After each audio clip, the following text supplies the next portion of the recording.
Task Force. At this time, I'd like to ask the Secretary to please call the roll. Senator Byrd, Senator Givens, Senator Meredith, present. Senator Schickel, Present. Representative Burke, Here. Representative Elliott, Present. Representative Proctor, Present. Representative Witten, Here. Co-Chair Douglas, Present. Chairman Weber. Here. We do have a quorum and are duly constituted to conduct business today. At this time, I would like a motion to approve the June 19th meeting minutes. So moved. Senator Schickel and Senator Meredith was the second. All those in favor say aye. Aye. Any opposed? Minutes are adopted. At this time, we are going to begin moving into our presentation today. Before we do that, I do have a couple of items I want to address to follow up with Senator Douglas's chairing the last meeting. Going to ask those that are testifying not to use acronyms. This will be a non-acronym task force, so ask you to state out anything that you're talking about, and we will also be swearing in witnesses as well. So at this time, I would like to ask Betsy Johnson and Tim Veno to come forward.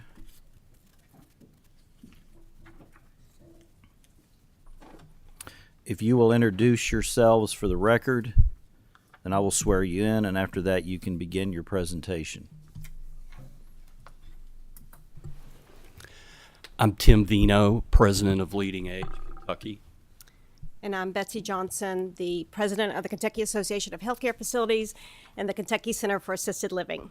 If you all could please raise your right hand, please.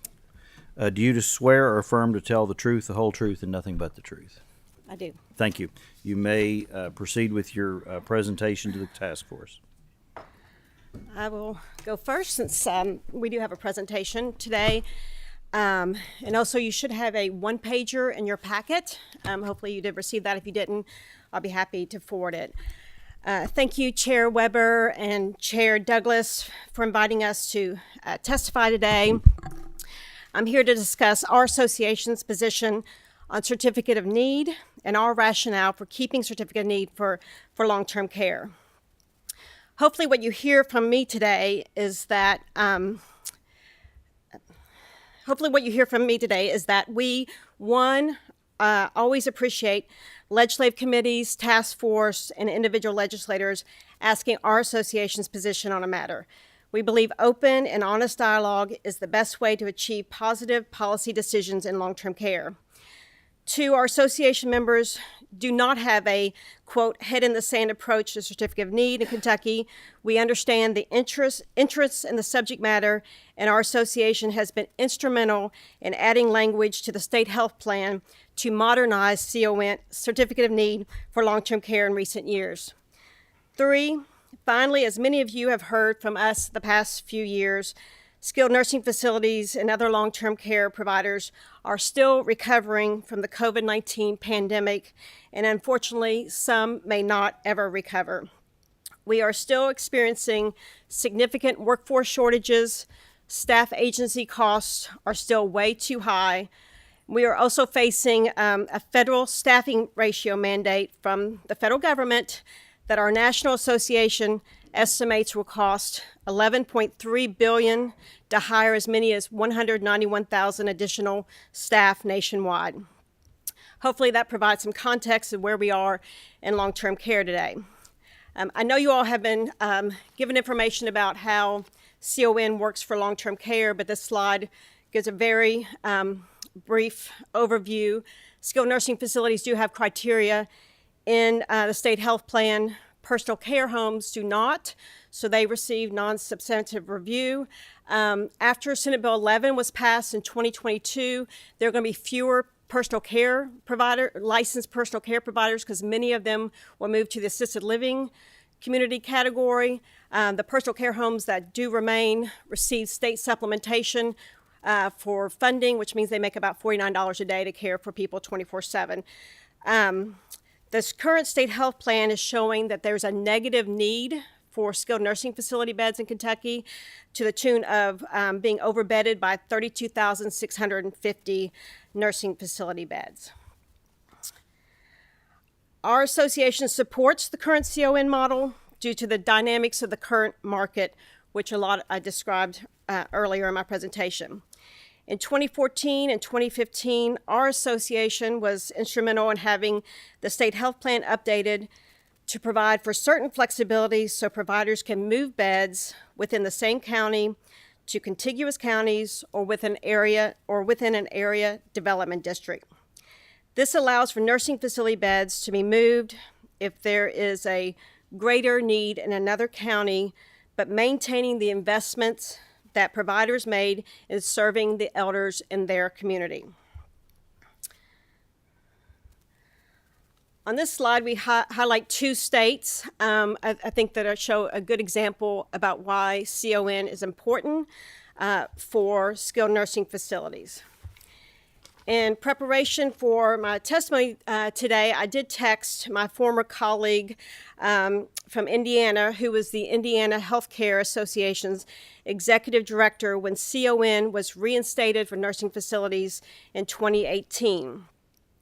His name is Zach Cattell. So I asked Zach why the Indiana legislature went from a moratorium, which means that no new beds could be added or new facilities could be constructed, to fully reinstating a certificate of need process for skilled nursing facilities.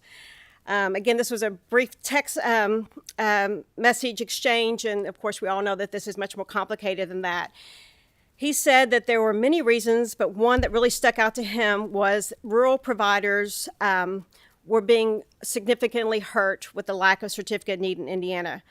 Without certificate of need, new construction, we're limiting their admissions to Medicare only or private pay, and this not only hurt the rural providers in Indiana, but also our elders in need of Medicaid services in their community. It's also important to note, like this slide indicates, South Carolina recently repealed its certificate of need law.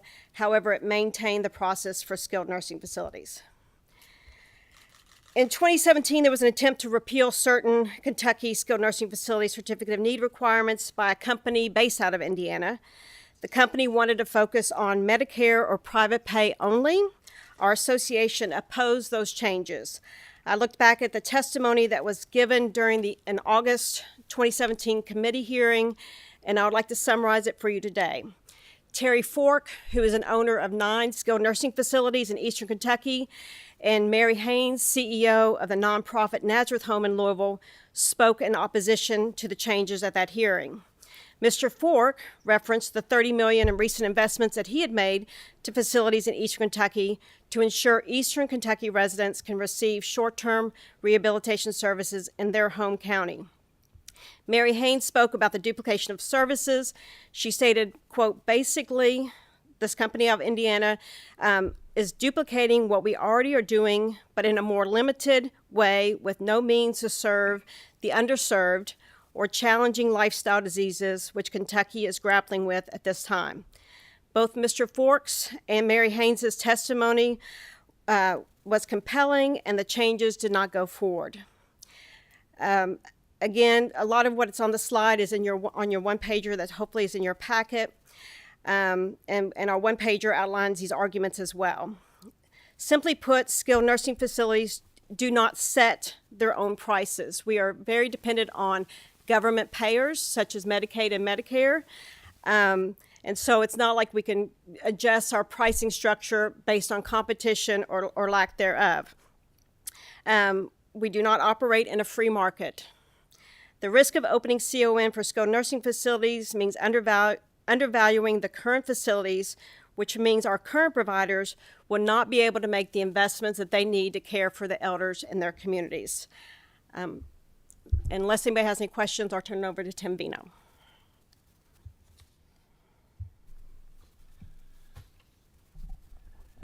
Thank you, Chair Weber and members of the task force. As I've stated, my name is Tim Veno. I'm the president of Leading Age Kentucky.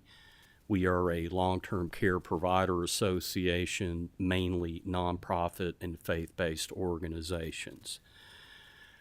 My comments today are going to be brief. I know you have a full agenda today and you want to have time to get through the testimony and get through any questions that you might have. With the advent of Medicare, the federal government became a substantial payer for health care services in the United States. Because of the substantial tax dollars going in to reimburse providers for care, CON was one tool developed to protect the taxpayer interest. In order to provide ample access to health care services, the federal government makes substantial capital investments to ensure citizens have access. Most, if not all, federal health care reimbursement systems make an allowance to cover a portion of the capital cost. Certificate of need is an important tool to control overduplication of health facilities and health services. Overduplication of health services can have multiple negative effects. First, overduplication can result in more supply of beds or services in a particular geographical area when measured against geographical demands.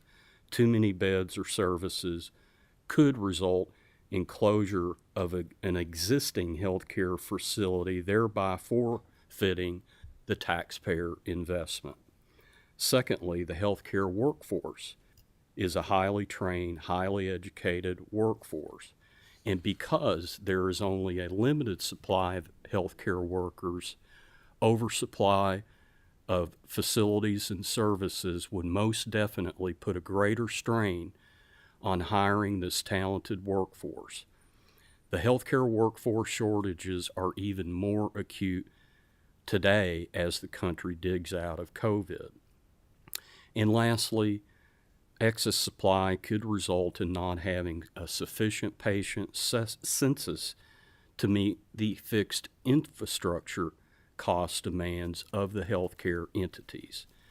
This situation can most definitely put a financial strain on healthcare entities in a particular geographical area and may result in closure. CON is a far cry from being perfect. I think everybody here would agree with that.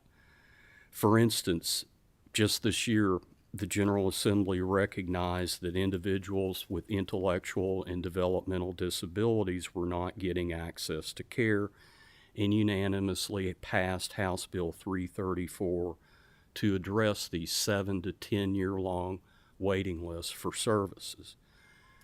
Conversely, nursing facilities providing skilled nursing services to the elderly, as Betsy mentioned, are nearly 33,000 beds overbedded according to CHFS's own data. Because of this imbalance in demand versus available beds, Leading Age Kentucky would ask that the current CON process be retained for nursing facilities.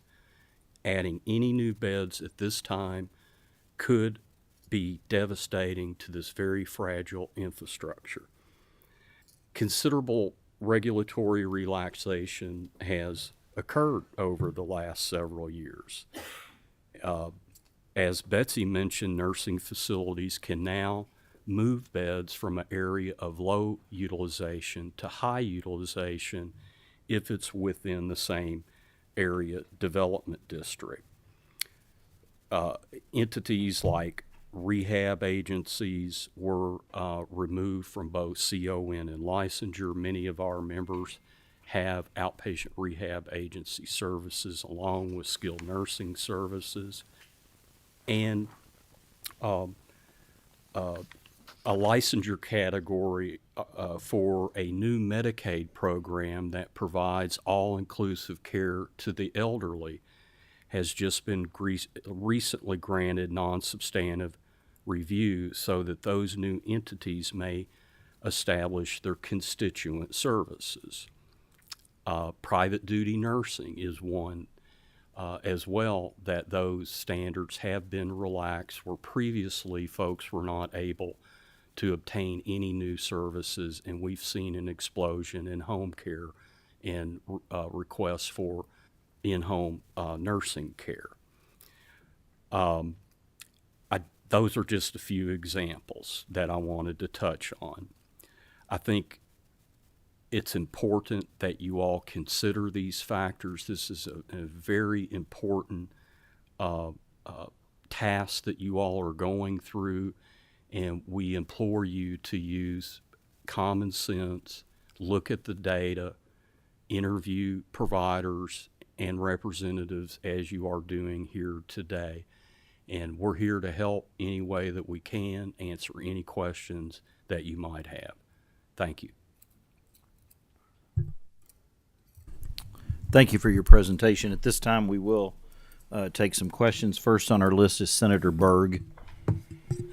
Thank you both. I actually have two questions, if that's okay.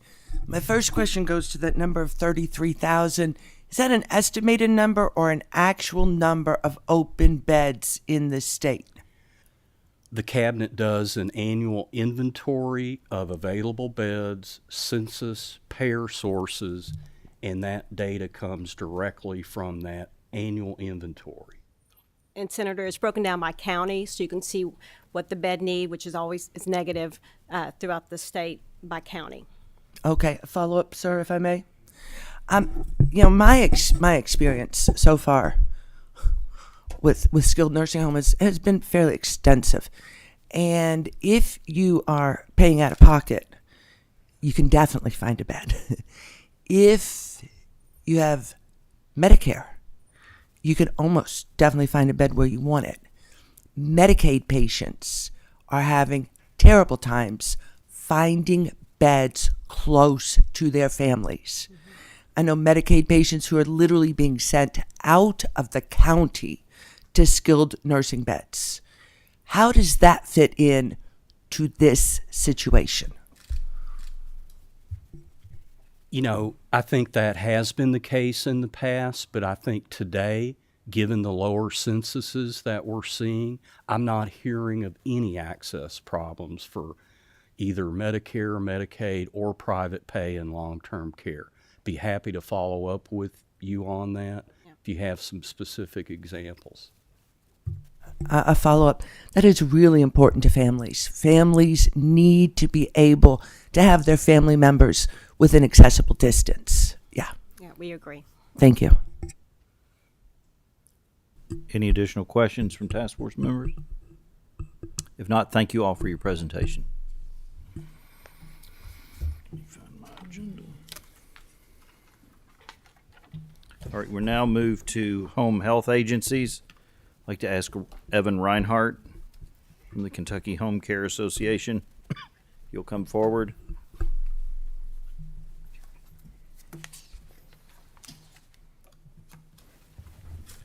Introduce yourself for the record.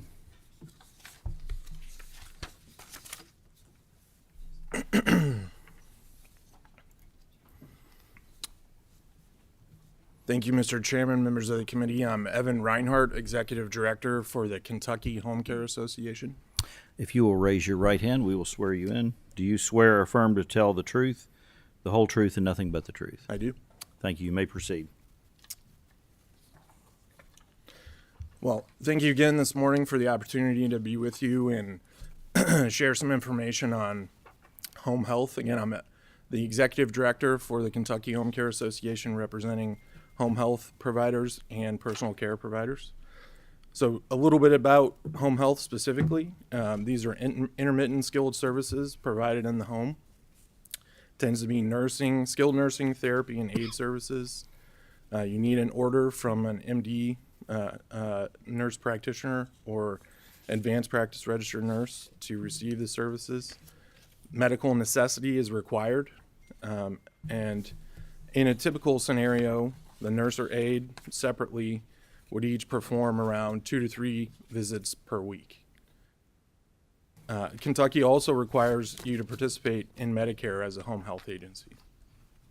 So to distinguish us from other healthcare providers, this is not your traditional brick and mortar scenario. You certainly have an office, but that office is for administrative purposes. From an accounting perspective, there are no real quote unquote assets to speak of typically. Your staff and your workforce is really where you find your assets from an operational perspective. And frontline staff are out in the home and community with the administrative support from the office. Almost every point of contact happening in the home between the patient and their direct service worker. So here in Kentucky, we have 97 licensed agencies of all different types. We have hospital-based agencies. We have nationwide organizations that have a license here in Kentucky. We also have health departments that operate home health agencies, and we have standalone nonprofits that are local operators of home health agencies. So just briefly on the process and methodology, we have an overall need determination for CON. This is on a county by county basis, applying target rates at estimating a number of individuals per 1,000 that are expected to require home health. And you would need at least 250 patients having a need for these services with a new CON license for 125 for an existing to be consistent with the state health plan. And we use 5 factors for approval. Consistency with the state health plan is obviously mandatory. Then we also need to have a showing of need and accessibility, financial viability of the agency, interrelationships and linkages within the industry, and then the agency must also demonstrate quality as well. So further discussion on CON specifically, we would echo what you heard from the nursing homes earlier, that home health in particular is also not a free market. Our rates are determined by the Department of Medicaid Services, Medicaid here in Kentucky, as well as the Centers for Medicare and Medicaid Services at the national level through the Medicare program. Commercial insurance is a payer, but there's limited penetration. And there's no negotiation with Medicare or Medicaid. Those rates are handed to the agencies. And for example, Medicaid rates for home health here in Kentucky haven't changed for well over 15 years. Medicaid rates. And Medicare rates are coincidentally supposed to be cut by 10% in 2024 if we don't have a change to the law prior to that. So that's all to say that the home health industry is what we would term unstable. Staff turnover ranges from 40 to 70%. Mergers and acquisitions are frequent and tend to increase that instability. And home health agencies continue to decrease other offerings because of these staffing and workforce challenges. Employees are scarcer than ever, and competition from our nursing home and hospitals counterparts continues to erode home health access. Rates directly impact both of those factors, access and workforce. Likewise, efforts to open up CON in parallel industries haven't shown an increase in rural or underserved areas. Private duty nursing is an example of that. Rural areas continue to struggle with access, and most new entrants are covering population centers. So I wanted to also touch on the differences between Kentucky and Indiana. I also serve as the executive director of the Indiana Association for Home and Hospice Care.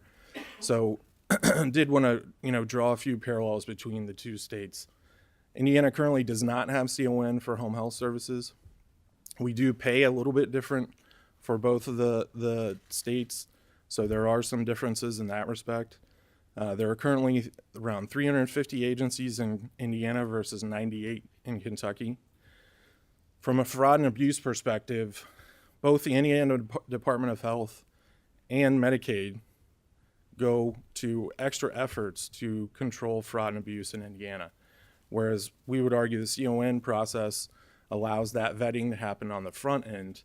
In Indiana, we do a little bit more of what they call pay and chase, where we have to go after the bad actors on the back end, which in that case, we've already paid for whatever services have been provided. Likewise, reimbursement rates. Indiana just invested in home health to the tune of a 30% increase, showing both the dire circumstances of the workforce and the need for investing in home and community-based services. So solutions, we would propose that CON be maintained as is. It serves as a formal and detailed vetting process and ensures agencies, new entrants to the market, are accountable and fraud and abuse is minimized. And likewise, we would propose that reimbursement be increased for home health to help stabilize the market and allow Kentuckians to be served where they want to be in their homes. Happy to answer any questions.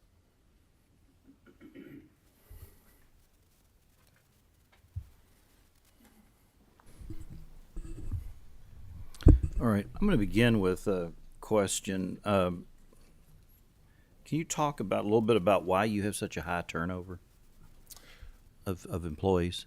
So, in particular, this industry, both from an ability to pay for staff, that's one of the highest factors. Especially, we're competing with the likes of Amazon, Target, any other operation in that respect. That those wages have gone from being similar in range to us to now $20 an hour, $25 an hour.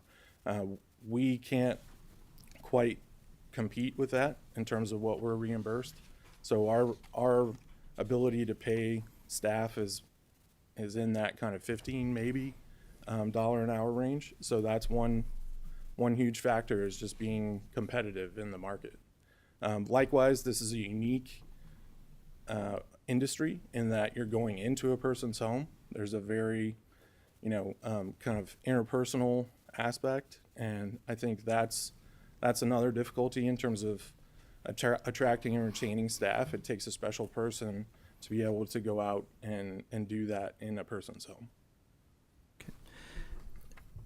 As I look at your slides here on the section labeled Certificate of Need discussion, the second point there says this is an unstable industry. And some of the things you've just cited really have more to do with an adjustment in the rates that are paid, really, as opposed to Certificate of Need, as I'm trying to process this. So can you kind of explain to me how the Certificate of Need process is supposed to help with an unstable industry? So to the point we were just discussing, where economically we can compete for one particular, group of individuals, adding new entrants to that market doesn't mean that there's going to be additional range in that payment perspective. So those new entrants are going to come in and compete for the same resources that exist currently. There's only, a certain finite number of nurses in the state, finite number of home health aides as well. And between both of those numbers, new entrants to the market would simply compete for those same resources. So without expanding from an economic perspective, their ability to find new workers and draw in new staff, we're going to continue to sort of fight over that same piece of the pie. Does that make sense? Thank you. Representative Proctor. Thank you, Chair. I have a question on your slide about the CON process methodology. On the 5 factors for CON approval, on quality, how do you measure that? So, I'm not an expert on CON and that particular item, so I'm happy to come back with information on that. But just from a general perspective, agencies do have quality metrics that they're measured by, whether it's number of visits that are fulfilled or other performance from a clinical perspective. So I'm happy to provide more information, but specific to the CON process, I'm not that familiar with the in-depth piece of that. Thank you.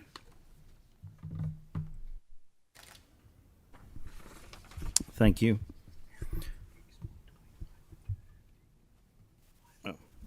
Senator Meredith. Thank you, Mr. Chair, and thank you for your presentation this morning. And question I have for you is one I could probably ask every presenter that's going to be before us today, but everyone has made mention that healthcare is not a free market. But part of the reason for this task force apparently is that there's folks that believe that it is, should be, and that through increased competition, that reduces the cost to the consumer. Can you kind of address why that doesn't reduce the cost to consumer?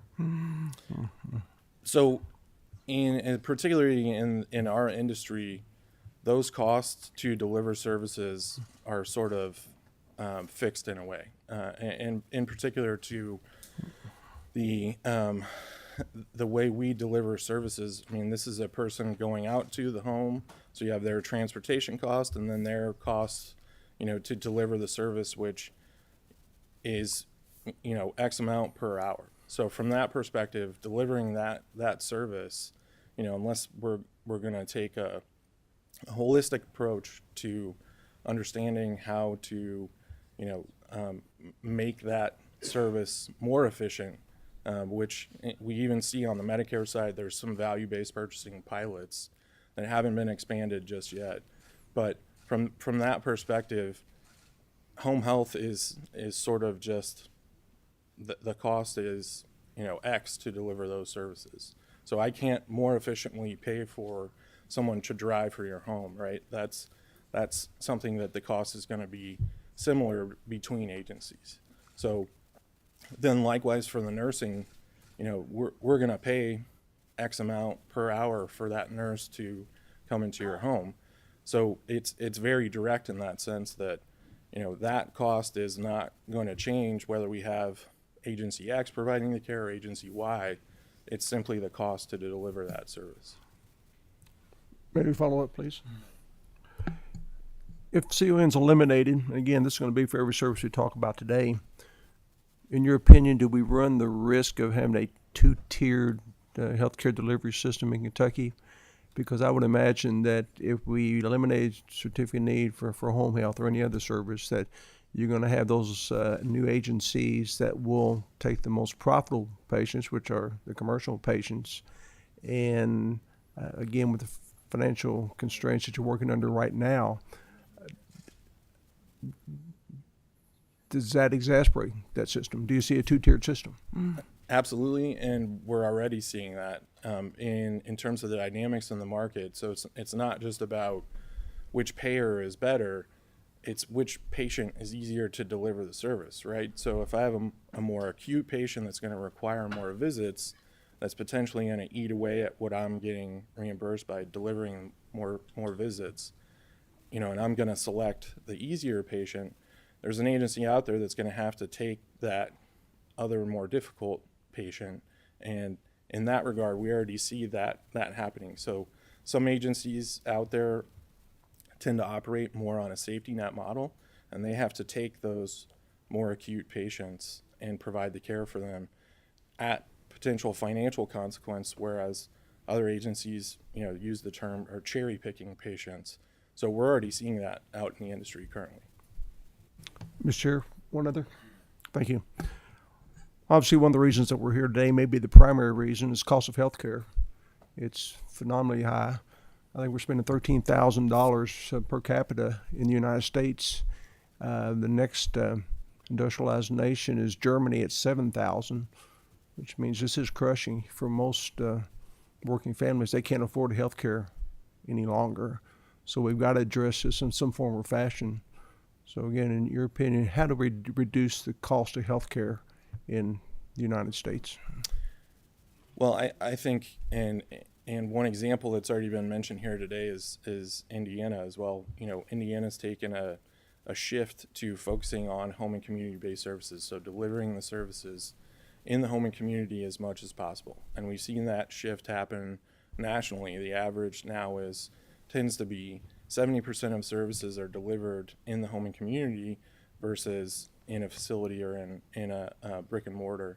And that shift hasn't happened yet. It didn't happen yet for Indiana. We're, kind of in the process of working on that. Likewise for Kentucky, that's our belief about how to bend that curve, is to invest in home and community-based services and really deliver those services as an effort to prevent someone being put into a facility. So I think that's our suggestion about a solution for bending the cost curve. All right. Thank you, Mr. Chair. Thank you. I certainly have no problem with members of the General Assembly attending our task force or any committee meeting that I chair. As a matter of fact, I encourage them to attend, to be aware of the issues that we are discussing. What we're going to do moving forward, and Senator Douglas is going to be asking a question. Any member that is not a member of this task force is asked to get with a member and have ask that individual to submit a question on their behalf. And so that is the policy. Senator Douglas and I have discussed that, and that's what we're going to do moving forward. At this time, Senator Douglas, you have a question. I do. Thank you, Mr. Chair. On our current slide that we have up here now, we look at the overall need determination for a facility. And we talk about we need at least 250 patients in need of service and 125 patients for existing CONs to be consistent with the state health plan. The question is this: if we only have 100 people in the area that doesn't meet either of these criteria, what are the options for those particular patients who live or who may live quite a distance from a facility? Well, Senator, so for our specific purposes for home health, we cover the entire state. So, and there are multiple CON holders typically in each county. So any of those home health providers would be available for that individual. And I'm not aware of any specific issues, that where we've had an example of a, even multiple mile radius in terms of access for a patient. And likewise, some of the discussions we've had for some of the proposed changes to the state health plan, our members' reaction is typically, where are these patients? Let us know where they are, and we'd love to provide service for them, even going above and beyond that and providing services that aren't reimbursed to make sure that access is there and quality of life is there. So from that perspective, we're not aware of issues that happen to that particular example within home health specifically. Yes. Senator Douglas, follow up.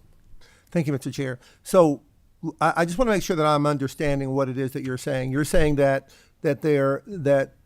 this group, anywhere in the Commonwealth, would have access to care and not have to travel what would be a significant distance to get that care. You're saying that there are enough facilities that people don't have to travel very far. That's the question I'm asking. For home health operators, yes, and we deliver the service in the home. So from that perspective, the patient wouldn't have to travel at all. We're coming to them. Okay. Senator Berg. Thank you, sir. And I think we may be addressing the questions to the wrong person, because you're specifically talking about home health. Correct. People who go into people's homes. That's correct. Do we have any shortage of home health care in the state that you're aware of? So from the information that the Office of Inspector General puts out, there are a handful of counties that show needs, but one example is Fayette County, where there's a proliferation of home health agencies. So we would really want to get more granular in terms of what the need is, because there are plenty of agencies in Fayette County. So from our perspective, there should be access in each county, and to the extent that there is a struggle to access services, it's going to be related to workforce. It's not that an agency isn't there, it's that they don't have a nurse to send out, or they don't have an aide to send out. Okay. So that's why we're tying this to reimbursement, because that's how we address that shortage, is through increasing the reimbursement. Follow-up question, if I may. Thank you, sir. As far as home health care is concerned, not skilled nursing beds, not hospital beds, not outpatient surgery centers, home health care, because that's what you do. Yes. If we took away the CON, when I think of taking away a CON, what I think happens is the people that can pay out of pocket, the wealthy, sort of separate off from the market, and they pay whatever you need to pay for it. And then the rest of the people are sort of left sharing that same pie, dividing it up. Does it work that way for home health care or not? Does it siphon off a substantial amount of the workforce? Do you understand my question? Sure. Yes. Okay, thank you.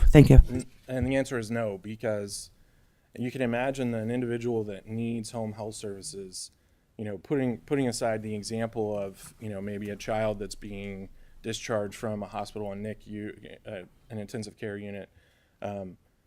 This is going to be an individual who typically is aging and either accesses through Medicare or Medicaid. So in that, there is private pay in this industry, but it's similar to commercial insurance. That's not typically the majority of the census that we see from a services provision perspective. So we're providing services to the majority of our patients are Medicare and Medicaid. And any private pay is going to be, a handful of patients here or there. It's not going to be the lion's share of the services that are provided. Follow up. So then, can I assume, unlike the hospitals, which rely tremendously on those private payers to make up for the fact that they're not paid enough for their Medicare and Medicaid patients, your industry is a little different from that? We don't have any of those resources available to us. We can use them in small examples to help subsidize, the Medicare or Medicaid, but it's so small that it doesn't create a situation where we can rely on it. Medicare and Medicaid is where we spend, we don't have specific numbers, but, I'd be willing to hazard a guess that we're well above 80%, 85%, close to 90% in terms of the mix. Thank you, sir. We have 4 folks in the queue, and we're going to take those and then move to the next topic. Representative Witten. Thank you, Mr. Chair. This might have been answered with Senator Berg's question, but with the skilled nursing, they talked about the large excess of beds that they have. Can you quantify any numbers, whether you have a shortage, or do you think that there's a correlation between an excess of beds in one versus what the home health? So we don't have any data to speak to, but I think our situation is much different. I mean, we have folks that are ready and willing to access the service. We just don't have staff to send them out to perform and deliver the service.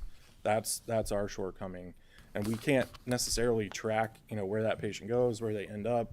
Our time is spent, typically trying to hire folks to go out to deliver the service. So we don't have data on that, but that's our challenge right now is, we're interested in finding patients and matching them up and trying to hire staff and, really coordinate that as best we can so that we don't lose staff if they're not working, because, we can't necessarily afford to pay them unless they're out delivering the service. So from that perspective, it's really workforce is our biggest shortcoming right now. Senator Schickel. Thank you, Mr. Chairman. I have a statement and then a question, if I may. You may. Thank you.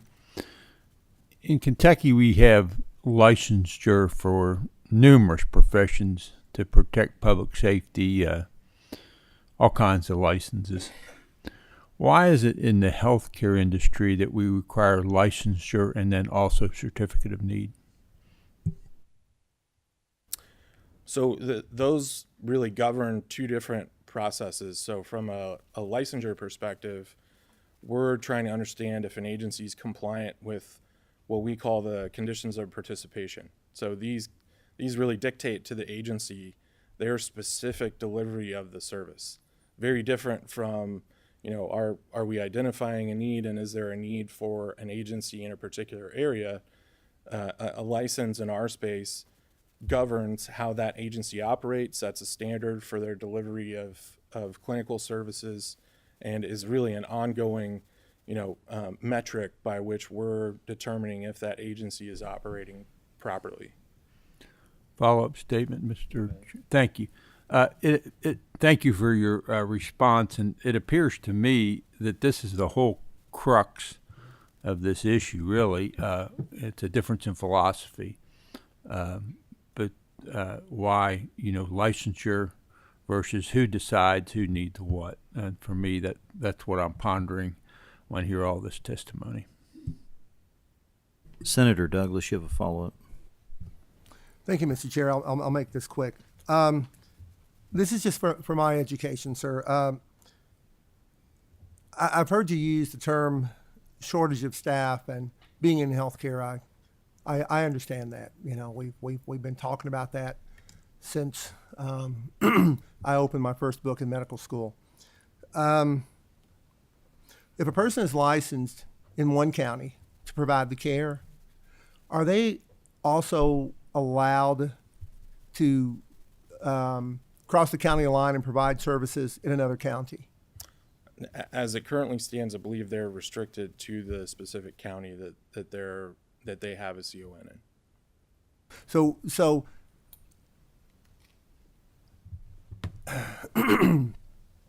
I'm trying to square this with the 100 people I talked about before, because we've got a shortage of staff and we're trying to reach people. And like Senator Meredith, I'm concerned about healthcare in general and the cost of healthcare. Doesn't it make it more difficult if we don't have the numbers to reach that 100, if we already have a short of staff? So, and I think we discussed this just a little bit earlier from an economic perspective. I mean, what we can afford to pay staff is fixed. So any new entrants to the market would really just be fighting over those same resources. They wouldn't have any new or unique ability. And likewise, Senator Meredith asked about the cost of delivering the service. New entrant to the market can't change gas prices, can't change, they're going to pay similarly what they pay for a nurse. So that really just encourages my them to apologies. fight I over that. don't want to interrupt you. You've already gone over that, so I apologize for interrupting you. But we are kind of strange on time here. But may I have one last question? Why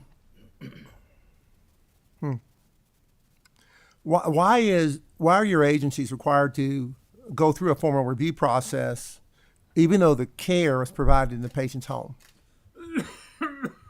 So when you refer to a formal review process, you mean the certificate of need? Yes, or sir. Just, so again, that's looking at, is there already enough saturation in that market? Similar to what we talked about with the nursing homes earlier, is there a need for home health services or is there not? And that's really what the process is looking at. Again, it's everything's sort of fixed in terms of the industry itself. So adding new entrants to the market, really doesn't add additional resources. They would have to take staff from an already existing agency essentially. So it wouldn't add any additional capacity.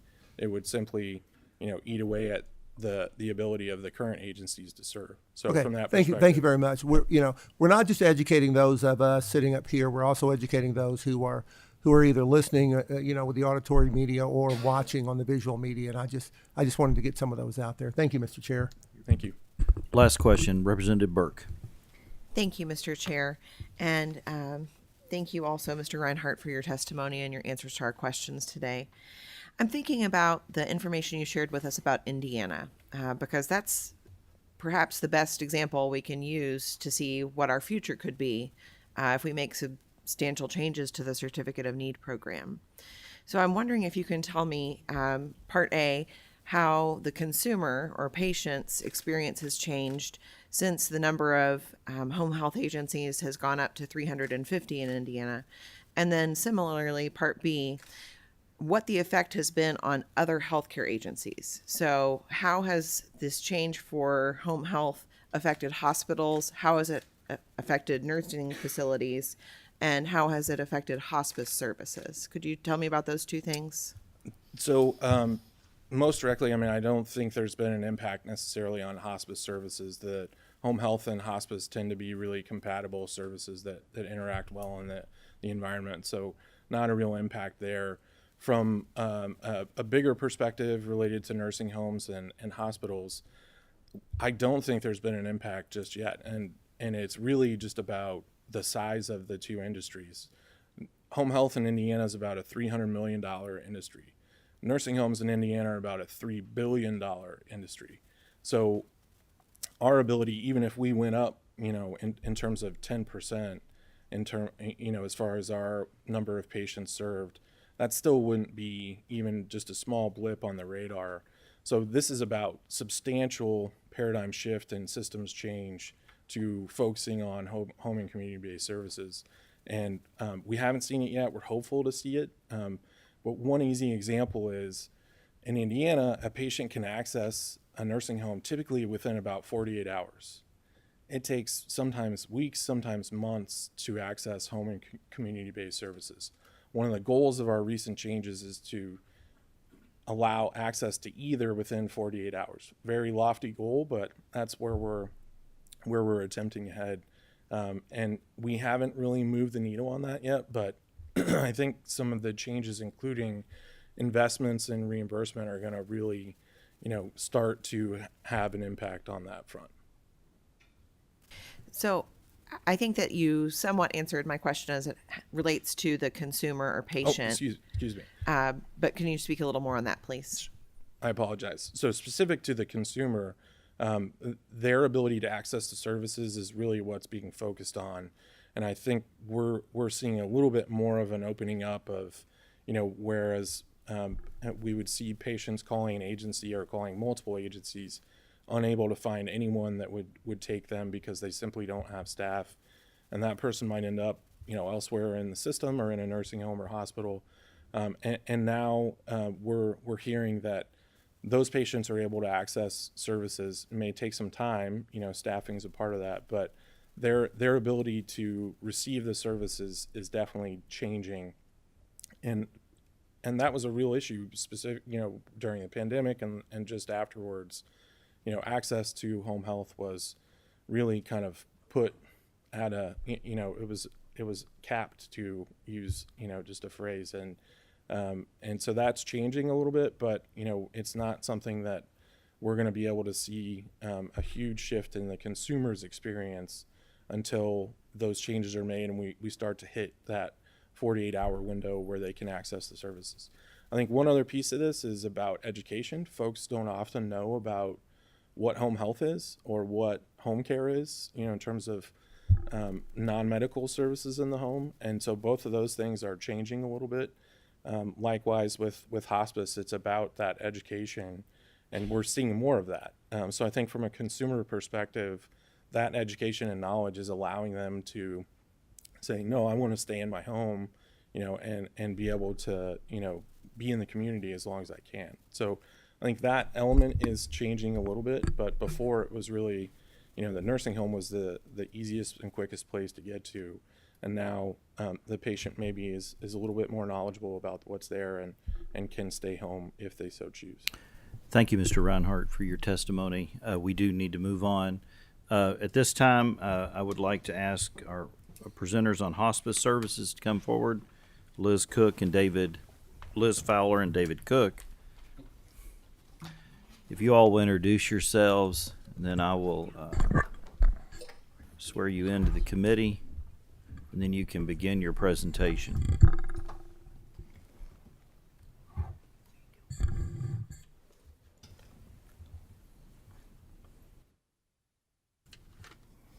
Let's see. Where's the full screen? Right there. Well. Hello, I'm Liz Fowler. I'm Dave Cook. If you all could raise your right hands, please. Do you swear or affirm to tell the truth, the whole truth, and nothing but the truth? I do. I do. You may proceed.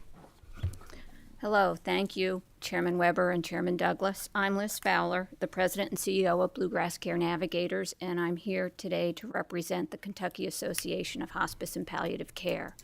Bluegrass Care Navigators is a hospice provider in central Kentucky, northern Kentucky, and throughout rural eastern Kentucky. And I'm David Cook, President and Chief Executive Officer of Hospice Health, also speaking on behalf of the Kentucky Association of Hospice and Palliative Care. Mr. Cook, can you turn your microphone on? I'm not sure. You need a green light on.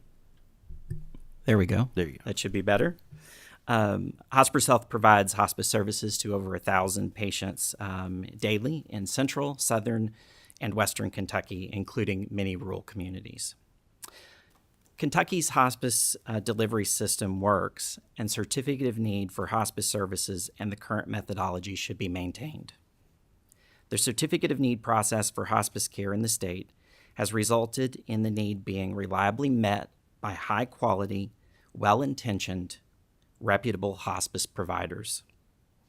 We believe that altering or removing the certificate of need process for hospice will have numerous adverse consequences for terminally ill Kentuckians, their families, Kentucky's Medicaid program, and the ability of Kentucky hospice providers to fulfill their mission. First, a brief background on hospice care. Hospice care is only for individuals with a terminal condition who are expected to live 6 months or less. Hospices are paid a fixed amount each day, primarily by Medicare or Medicaid, to cover all the patient's healthcare expenses. These expenses include treatment from specialized trained clinicians, medications, supplies, and equipment, such as a hospital bed. Most hospice patients receive care in their home. Patients are typically referred to hospice when a patient and family are in crisis and are told that a cure is no longer possible. For these reasons, hospice patients and their families are among the most vulnerable individuals in Kentucky. So next I want to talk a little bit about why CON is so important for hospice care in Kentucky. First, similar to home health, the majority of our care is provided by clinicians going to patients' homes, and it doesn't take a lot of capital to start a hospice agency. And the fixed daily payment makes it really a target for companies, specifically private equity firms and others that want to skimp on services and profiteer. So the less you spend on a day of care, the more profit you make for companies, owners, and stakeholders. And I'll give you one example. This winter, we had a resident of Kentucky that was a snowbird in a warm southern state, was admitted to a hospice there and coming back to Kentucky. And I got a call on the phone and said, hey, in Florida, I have to pay for these medications because my hospice doesn't cover it. I need to plan to come home. Will your hospice pay for these medications? When I talked to our medical staff about it, absolutely. We pay for those medications. It's part of the per diem and what we're reimbursed and supposed to be providing. So that's an example of how profiteering can occur in our industry. States without a certificate of need process for hospice providers have experienced a flood of new hospice providers and serve as a cautionary tale. By way of example, the Centers for Medicare and Medicaid Services is placing new states in 4 states under enhanced oversight due to the number of new hospices and growing reports of fraud and abuse. Another state recently imposed a moratorium on new hospice providers because poor quality providers flood the market, admitted individuals who aren't terminally ill, cherry-picked low-cost patients, and provide low-quality care, all while not providing the full scope of the hospice benefit. Other states without a CON process for hospice care are considering similar moratoriums. Open markets for hospice care have allowed thousands of poor-quality hospice providers to operate, and this development continues to worry elected officials, regulators, and healthcare advisory boards. You'll see on the slide that we have 4 of our national associations are crying out for increased oversight for hospices.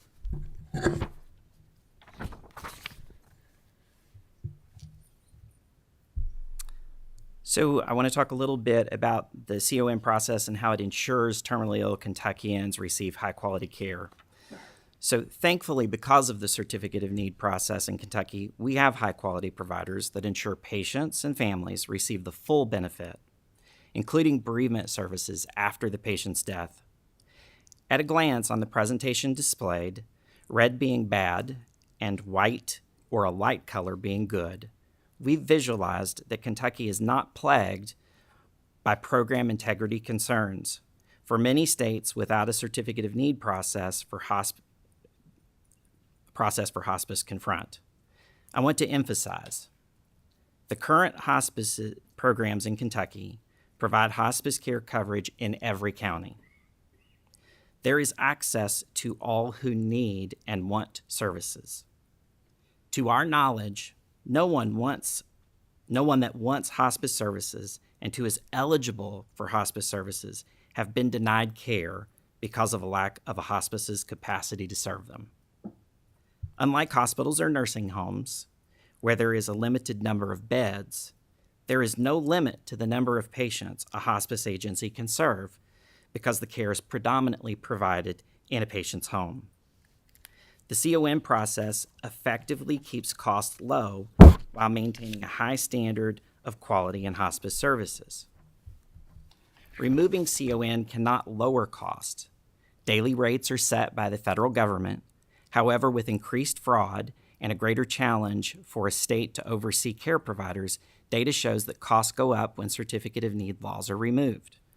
Preliminary studies demonstrated that quality of care is lower in states without Certificate of Need laws. The hospice providers in Kentucky have proven over the years that the priority is patients over profits.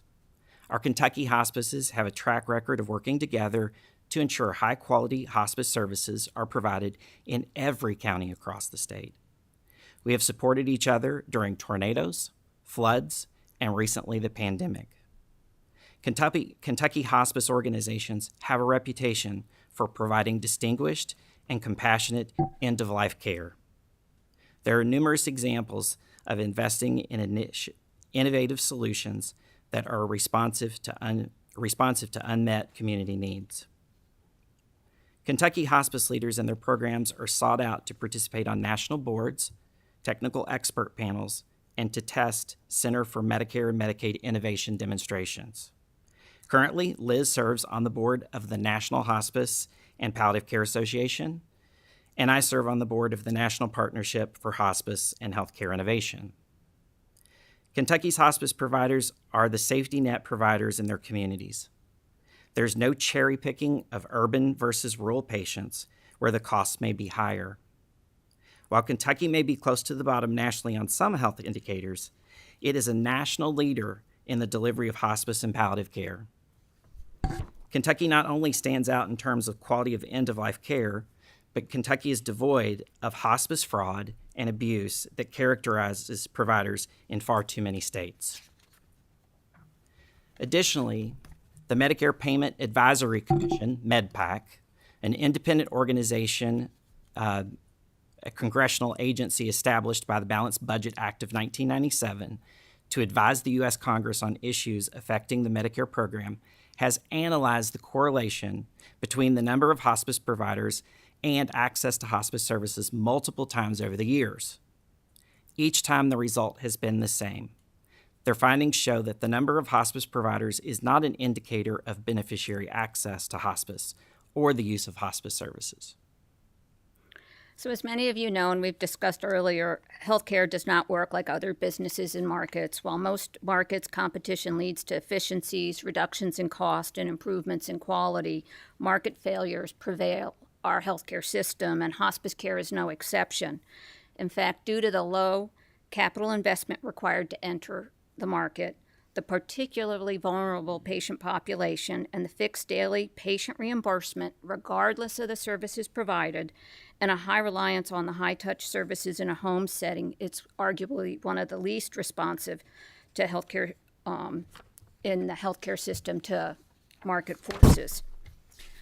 Competition in the hospice market has not made improvements in quality or innovation. Rather, it has produced a proliferation of disreputable providers, exasperated hospice fraud and abuse, increased hospice expenditures, and created numerous program integrity concerns from the Department of Justice, Office of the Inspector General, and the Center for Program Integrity. Additionally, the growth of bad actors in hospice care has garnered much attention in the public domain, and several investigated stories demonstrating how a lack of safeguards leads to maleficence in end-of-life care.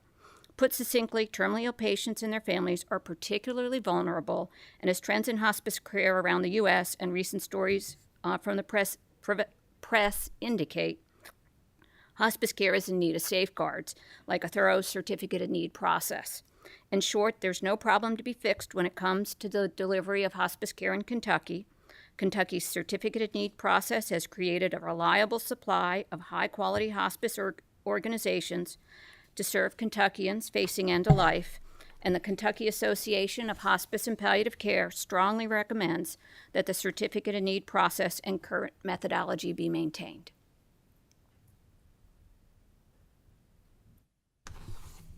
Thank you for your presentation. We do have a question from Senator Berg. Thank you, Mr. Chairman. One of my biggest recent concerns with healthcare delivery is the proliferation of private equity companies that are buying up medical practices and basically looking at the margins and encouraging their providers to provide services that have better margins and discouraging their providers to provide services with smaller margins, which is antithetical to the delivery of healthcare, because you're supposed to be delivering healthcare based on the need, not on the reimbursement. Is this a problem that you're seeing in other states in hospice care? Senator Berg, it's a huge problem. I like to say in hospice care, we all get a B+ by knocking on the door and offering hospice services to individuals, because besides home health, we're the only ones that go to people's homes. And you can profiteer in hospice by skimping on services. We are required to provide for all the medical needs that someone has related to their terminal prognosis. So and we're paid a fixed daily rate to do that. So we might not send a nurse as frequently. We might not send aides in the home, and the family has to bathe and care for their bedbound loved one without the support of nursing aides. We provide medical equipment. In most cases in our organization, an individual gets a hospital bed, an over-the-bed table, a bedside commode, wheelchair, walker, oxygen. Patients don't know they can have all of that. And a provider that wants to skimp or profiteer says, here you go, I'm bringing you a cane. And they save money by not providing the robust services that a high-quality organization might. Anything you'd like to add, Dave? Yeah, I would just say that there are many services that individuals in Kentucky who have utilized hospice services think are part of the benefit. But what you see in Kentucky is a more robust, and I think what was intentionally meant to be part of the benefit, but weren't maybe coded in a way that support that. For example, after the loss of a loved one, we're required to provide 12 months of services. Now, Kentucky hospices provide 13 months of bereavement services to that family member. We do 13 months because we know, well, the 12th month is the anniversary. That individual is going to need support at that anniversary. We also provide individual counseling.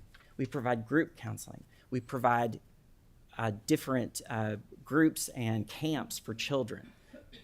I don't have to provide those from a regulatory standpoint. I can do what many for-profit companies who are focused on profiteering and skinnying down their cost of care and send people a letter. And that's just one example of the concerns that we see in other states and what's happening nationally in the hospice industry. but because of the CON and the protections and the programs that we have here in Kentucky, we don't see. Follow up, sir. Briefly. I will tell you that these private equity firms, I'm at the age now where my cohorts are retiring, and many of my classmates are selling their practices to these private equity firms, knowing that they will not have to work there for more than a year or two, and openly saying, if I had to work under these circumstances for the rest of my life, I wouldn't do it. So what we're doing is setting up a delivery of healthcare services that will not be sustainable, because you will not be able to have physicians who it's going to destroy the ethical practice of medicine. That's my statement. Thank you. Representative Proctor. Thank you, Mr. Chair. My question is the same. How are you measuring quality? What's the data? I keep seeing that the certificate of need process ensures, terminally ill Kentuckians receive high quality care, high quality providers. What's the data for that? What's the parameters? So there's a number of actually nationally required things we're supposed to report for Medicare or do report. One is all our families after their loved one passes receives a CAPS, which is Consumer Assessment of Hospice. It's a satisfaction survey. And so we are then benchmarked against our state, region, and nationally. And you can frequently see that Kentucky's hospices always, our state outperforms the national, and we can get you some samples of that type of data. We're also required to report our number of visits we make. And you can see visits at the end of life, especially Kentucky hospices provide superior number of visits, which isn't a direct correlation to quality, but shows that care is being provided, and that is something that now the Centers for Medicare and Medicaid Services is monitoring. And there's been some preliminary studies, one recently published in the American Journal of Hospice and Palliative Medicine, about higher quality care in states with CON versus those with not out CON, and we can get you a copy of that study as well.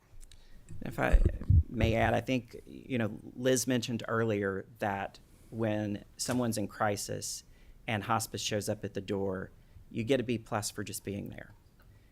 What happens is people don't know what support they should get, so any support seems positive. It's the same with a lot of the quality measures. It's proven very difficult. Medicare has been working diligently to try to define quality measures to be able to say, we see negative trends, and they're doing a better job of that. So they recently came out with 10 indicators that they're looking at, things like burdensome discharges, where an organization that's focused on profit or profiteering will admit patients that may not even be medically eligible because they're under this pressure from a private equity-backed organization to get their numbers up to build revenue.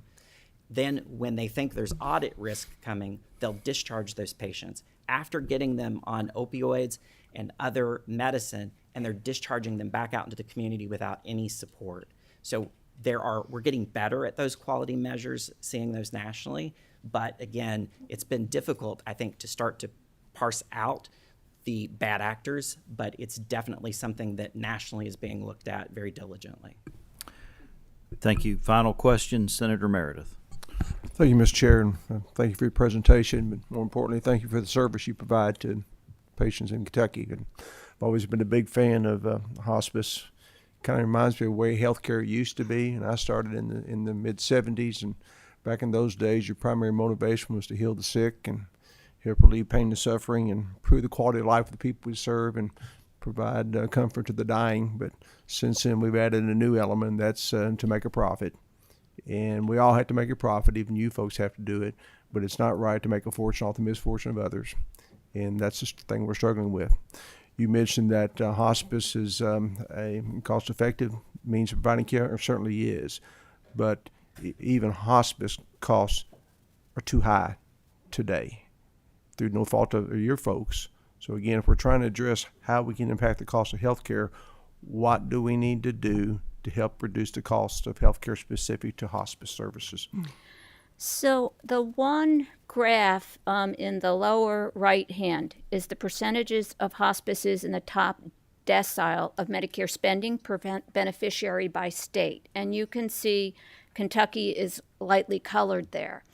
And the one thing Strong CON does is it encourages hospices to admit patients at the right time. Because when you have an organization that comes in and is really focused on profits and profiteering, the incentive is to admit folks that might not be eligible yet in the last 2 years of life and bill that daily rate to Medicare or Medicaid, versus our hospices really are focused, is the prognosis of this individual 6 months or less? And those of you in the medical field know how difficult prognostication is.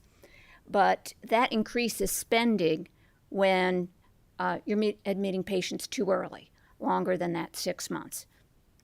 And sometimes we have folks with a longer length of stay, but that is something, again, that Medicare monitors, and we get what's called a payment report of payment patterns that compares us. And you can see that Kentucky routinely is below the national averages on spending, and that just shows you that we are managing healthcare costs at the end of life. The other thing that we are measured on is readmissions to the hospital, and that, of course, helps to maintain lower and live discharges, patients that discharge because they're expensive or they're no longer terminally ill.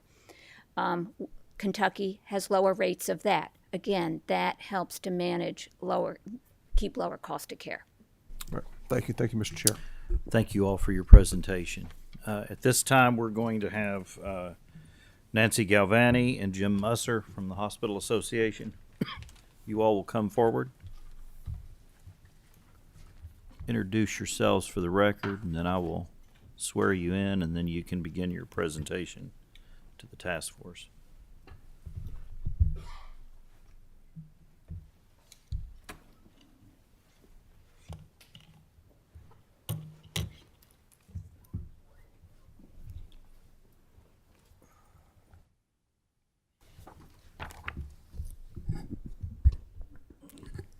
Good afternoon. I'm Nancy Galvani, President of Kentucky Hospital Association.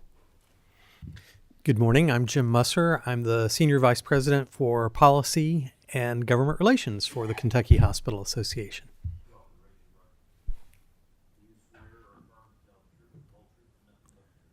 Yes. Thank you. Press this on here. Well, maybe I don't hear this. Well, again, we want to thank Chairman Weber, Chairman Douglas, and the committee for having us here today to talk about this very important topic. And so in our brief time today, we hope to be able to explain the value of Certificate of Need in delivering care to what you've heard many other presenters say, to all Kentuckians, regardless of their wealth or lack of wealth, whether they're in a rural or urban area, whether they're young or old, or any other characteristic. It's important to understand the context of Certificate of Need, why it exists, and why it's important to healthcare access and safety. There's a misperception that there's a free market in healthcare, or one would spring into existence if Certificate of Need were eliminated. So let's be very clear. Healthcare in the United States is not provided in a free market, and it has not been provided in a free market for many decades. Most patients in Kentucky are covered by government programs. A small contingent has employer-provided or private insurance. The healthcare delivery system, and particularly hospitals, are heavily regulated and financed by the federal government. On any given day, our patient census in our hospitals is 70 to 80% government-paid patients, and that is 10 to 20% higher than the national average. In some areas of our state, government payment accounts for 90% of the patients. Medicaid covers almost a third of all Kentuckians. Medicare covers our population age 65 and over, and there are some Kentuckians that are covered by both programs. And neither of those programs pays the full cost of providing care. So let me repeat that. Neither the Medicaid or the Medicare program pay the full cost of care, not the charge, but the cost of care. Hospitals exist in an odd environment. because they are businesses, but they must provide care to all people regardless of their ability to pay. The Federal Emergency Medical Treatment and Labor Act requires hospitals to evaluate and treat any person who comes to the facility regardless of their ability to pay.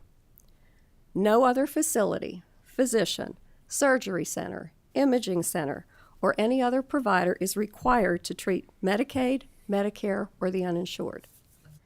No other business would last very long with the same mandate that applies to our hospitals from the federal government. In a free market, price increases are passed on to the consumer, but payment rates set by the federal government are fixed and non-negotiable. Hospital financing is complex and complicated. It requires cost shifting to cover programs that hospitals offer as a community benefit despite the financial loss to the hospital. Kentucky hospitals have made significant investments in facilities and services to provide care in their communities so that patients can receive care close to their home. However, most services offered by a hospital to meet these community needs are provided at a loss and must be subsidized by the few services from which hospitals derive revenue, such as elective surgery and imaging, outpatient imaging. This is how hospitals pay for services such as behavioral health, obstetrics, emergency care, trauma care, and oncology, just to name a few. So you might ask, where does Certificate of Need fit into all of this? Like 35 other states, Kentucky maintains a Certificate of Need program to ensure access to care and safety. And unlike many of those other states, Kentucky maintains Certificate of Need for relatively few services. Chairman Weber had specifically asked KHA to provide information about the relationship between Certificate of Need and non-brick-and-mortar services. And that's a great question because there is a logical nexus between Certificate of Need and services other than building a new hospital or a surgery center. For example, Certificate of Need ensures that procedures like open heart surgery are safe. The Certificate of Need program requires applicants to show that a certain minimum number of procedures will be performed in accordance with the highest medical standards so the patients can be sure the hospital where the surgery is performed has the appropriate level of experience and expertise.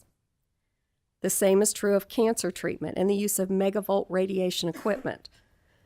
Linear accelerators are extremely expensive and highly technical pieces of equipment that require both an investment of capital in the equipment and the skilled operators to deliver the most up-to-date treatment. So much like with open heart surgery, a certain number must be performed annually to ensure the proper skill level for the best patient outcome. Another example is the need for Certificate of Need for neonatal intensive care units. These units are expensive to maintain and require highly trained personnel to operate them. Certificate of Need ensures that crucial investments can be made and specialized staff are not cherry-picked, which ultimately would cause a neonatal intensive care unit to close. The experience in other states where Certificate of Need has been partially or fully repealed indicates that freestanding ambulatory surgery centers and imaging centers would be developed in nearly every Kentucky county at the expense of struggling rural hospitals. All imaging is not alike. In states without Certificate of Need, we have heard mobile imaging services which have older, cheaper, and less medically helpful devices being offered where image quality is poor and often must be repeated. In contrast, hospitals have the most modern equipment and imaging services are integrated into the patient's care. Certificate of Need ensures continuity of care, and that can be very crucial when imaging is necessary to detect the precise location and type of tumor as one step in cancer treatment. The Kentucky Certificate of Need program focuses primarily on a core set of facilities and services that are high cost and where sufficient utilization is tied to quality outcomes. The state has established criteria to assure sufficient need exists for these facilities and services, which is important given that taxpayer-funded government programs are the primary payer for this care.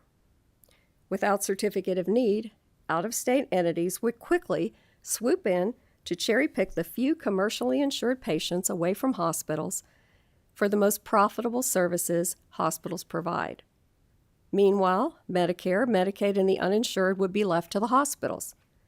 Access would soon end because hospitals would be forced to close unprofitable services, and some facilities could close entirely.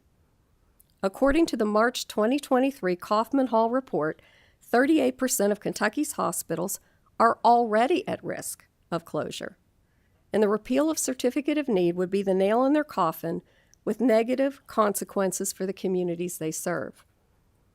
Any discussion of Certificate of Need also requires an understanding of the nuance within the program, and the understanding, as you've heard from other speakers, that the program is reviewed annually and updated as part of the state health plan overseen by the Cabinet for Health and Family Services.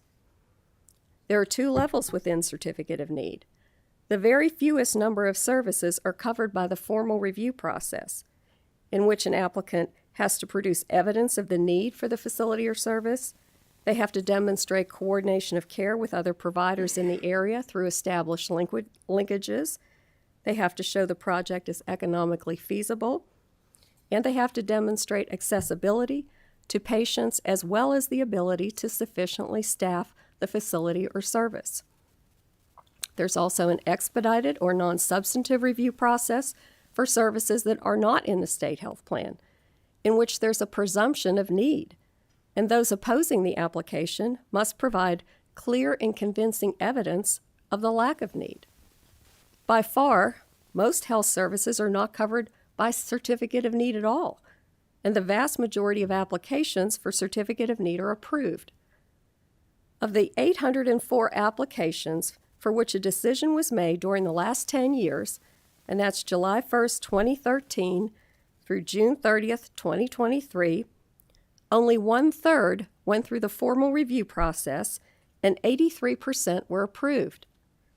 2/3 went through the expedited process. 99% were approved. There has been some misperception, too, about Certificate of Need contributing to the cost of health care. The Certificate of Need program has contributed to keeping health care costs low in Kentucky compared to other states because it prevents costly duplication of scarce resources by assuring there's sufficient need for high-cost facilities and services.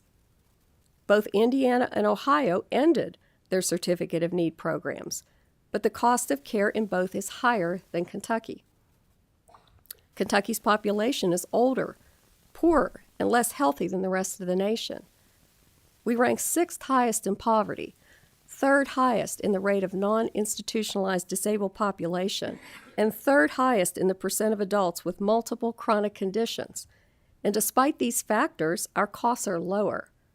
According to the Kaiser Family Foundation, Kentucky has the 27th lowest total per capita health costs, the 35th lowest net inpatient price per day, and both are lower than Indiana and Ohio that have repealed Certificate of Need. The Rand Corporation has consistently ranked Kentucky in the bottom of states in commercial prices for hospital care.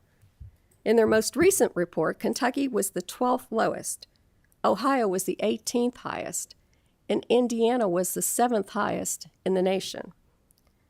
While Kentucky's hospitals strongly urge retention of the Certificate of Need program and the access and safety for patients it helps ensure, there are some common sense reforms to improve the process that could be adopted. Most of these can be done by the Cabinet for Health and Family Services in regulation, and a few would require legislative action. The Certificate of Need program has been in place for decades, and it's worked well to ensure access to care and safety for patients. Hospitals have planned expansions and added services based on the law, and have relied on the certainty that Certificate of Need provides to deliver services to their communities. Our hospitals and health systems recommend the following common sense proposals for change. First is reforming the application and appeals process. Our membership supports improving the Certificate of Need process to reduce administrative burden, time, and bureaucracy so the Kentucky health providers can meet community needs in a timely manner. First, delete batching cycles to allow providers to file applications at any time. Reduce the length of the hearings in both the formal and expedited review process. For formal review, require opposing parties to state in writing why the application does not meet criteria or lose appeal rights. And for expedited review, limit challenges in hearings to the issue of need and whether the applicant qualifies for expedited review in the first place. The expedited certificate of need review process, as we mentioned, grants a presumption of need to the applicant and requires challengers to show by clear and convincing evidence that the application is not needed. The expedited review process should be improved by making the certificate of need decision final with limitations on appeal rights. And finally, streamline the administrative process for completion of hearings and final decisions within a prompt time after filing the application. We also support cutting red tape and providing flexibility for existing Kentucky hospitals to improve patient service. So as models of care change and the practice of medicine and technology change, certificate of need should allow for some reasonable adjustments so that existing Kentucky hospitals can better serve their communities. And we specifically recommend allowing existing acute care hospitals to qualify for expedited review to add 20% or 25 adult psychiatric beds through bed conversion if there's no freestanding psychiatric hospital in the county. We also support allowing existing acute hospitals to qualify for expedited review to convert existing acute beds to adult medical psychiatric beds, and these are beds to treat patients that have both a medical and a psychiatric diagnosis. We also support allowing hospitals that to be able to convert their acute care beds to geriatric psychiatric beds to treat patients 65 and over. Now, today, this is in the formal review process, but we think it should move into the expedited review process.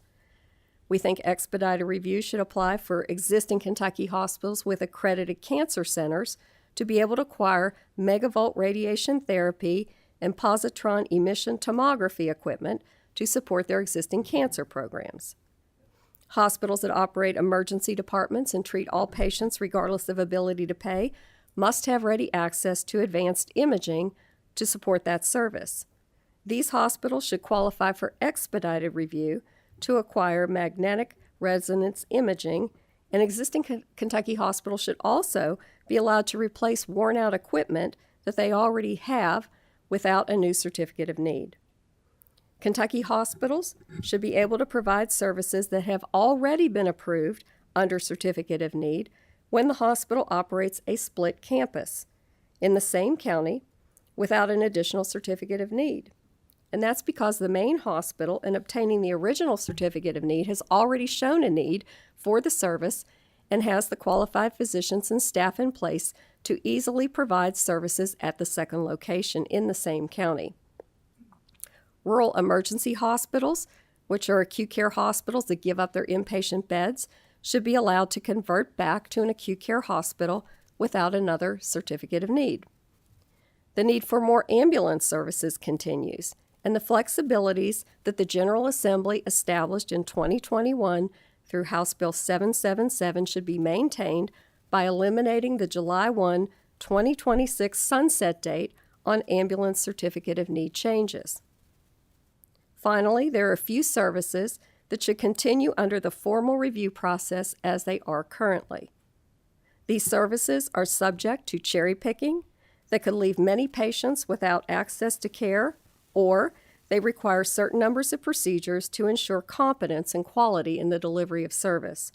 These include building new hospitals or adding new hospital beds, neonatal intensive care units, ambulatory surgery centers, open heart surgery and cardiac catheterization, organ transplants, megavolt radiation therapy and positron emission tomography equipment, and magnetic resonance imaging. The KHA board, also on advice from our hospital obstetricians, respectfully requests that freestanding birthing centers be placed in the state health plan because of the patient health and safety risks inherent in these facilities. So we hope that these recommendations, which are the result of consultations with more than 75 hospitals and systems throughout the state, and have been approved by the Kentucky Hospital Association Board will provide useful to the task force's work. We stand ready to work with the General Assembly and the Cabinet to produce positive results for our patients. We also wanted to let you know that we anticipate the results of an updated study on Certificate of Need shortly, and we would welcome the opportunity to come back and present those findings to the task force should that be helpful to you. Thank you. Thank you all for your presentation. We do have a couple questions. First is Senator Meredith. Yes. Thank you, Mr. Chair. And I do have two questions, and they are short. First, you mentioned that Indiana, the cost of care is still higher than Kentucky. Yes. But what has it done to the access to care? Are there more hospitals in Indiana, fewer hospitals? Do you have a number? Well, there was just a study that came out, and I thought I might be asked that question.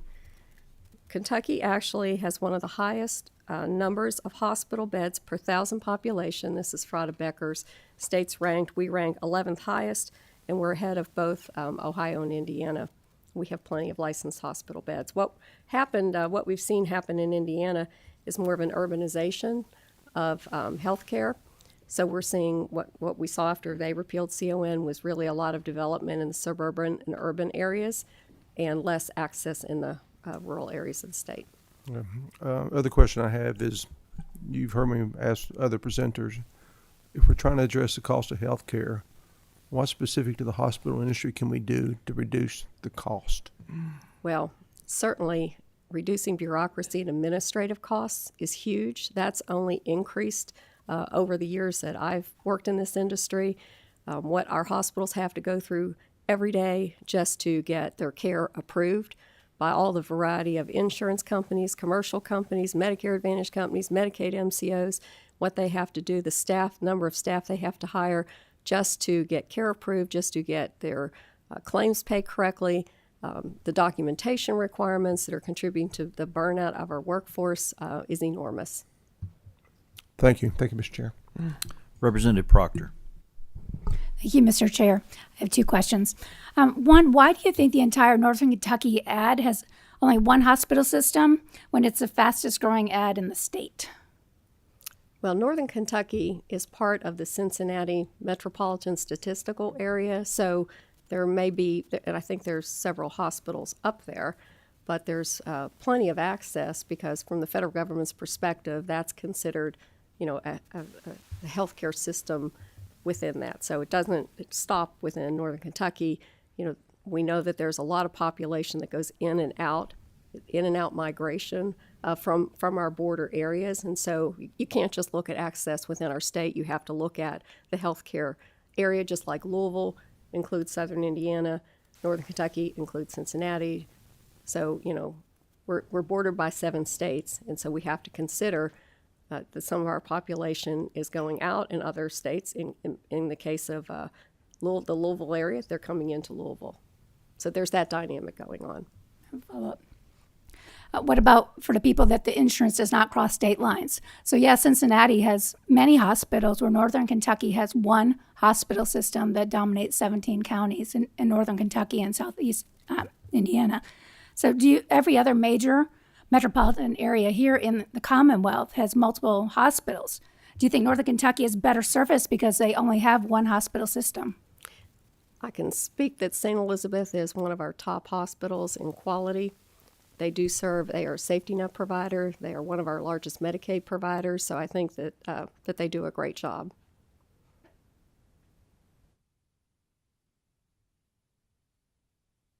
Senator Douglas. Thank you very much, Mr. Chair. I have 2 short questions. My first one, because I want to switch gears just a little bit, because we're looking at providers and being able to provide health care across the Commonwealth. Is there an increased reimbursement rate? Again, this is education of those people who are watching or listening. Is there an increased reimbursement rate to those facilities who have a certificate of need versus those non-CON facilities? Try to answer. So hospitals are regulated by certificate of need. There's not a higher, 70 to 80%, 90% is government fixed payment rates. And we're one of the lowest paid states by the Medicare program. Most people don't realize that. They think everybody's paid the same. We are one of the lowest. We're the 43rd lowest reimbursed state under Medicare. So giving us a certificate of need is not giving us higher reimbursement. So that's number one. Outpatient facilities, you know, they're everybody's reimbursed differently. But for hospitals specifically, our reimbursement is almost entirely government set. Question number two. This is just an opinion. Just an opinion. Does CON have a positive or negative effect on our private care providers? What do you mean by private care providers? Other than those which are not hospital based, we have a decreasing number of physicians or healthcare providers in private practice. More are going to the hospitals or otherwise employed. And my question is, and you may not have thought about this much, but how is it affecting our otherwise physicians in private practice when we look at CONs? Well, first of all, CON doesn't cover physicians at all. So there's no barrier to having, you know, more physicians in Kentucky. Certificate of need is not impacting that whatsoever. I think there's other things that are driving physicians to join hospitals, and that is the burden of regulation on the physicians from the federal government. That, you know, it's just so difficult for physicians to be in private practice with all the federal regulations that are on these physicians today. Thank you very much. Thank you, Mr. Chair. Final question, Senator Berg. Thank you, sir. And I think this is pretty much a follow-up question from Senator Douglas. You know, my understanding at this point is approximately 80% of physicians are now work for somebody. They no longer work for themselves. So they work for hospitals. They work for private equity companies. They work, you know. Does the CON in any way impact our ability to keep or attract physicians to the state? And, you know, a couple of weeks ago we heard that we've lost 590 physicians statewide. Does this in any way impact those numbers? Yeah, I think it's positive, Senator Berg.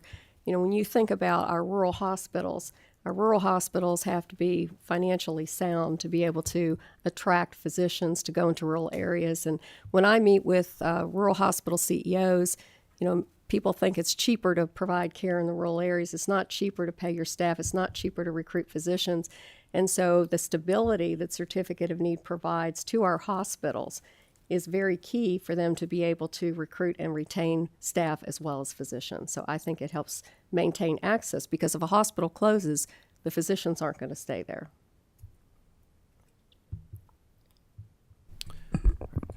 We have no other questions. Thank you all for your presentation today. Thank you. Thank you for all the presenters today for providing information to the committee. Just a few items I'd like to address before we adjourn for the day. Under the meeting materials section on the LRC website, Legislative Research Commission website, there is an opportunity there for those that will not be presenting before this task force to submit materials to the task force that will be included in our official final report. What we're running into is we have so many folks that are affected by this. We have so few meeting times and so few months to be prepared for the 2024 session and to finalize this report by the end of the year.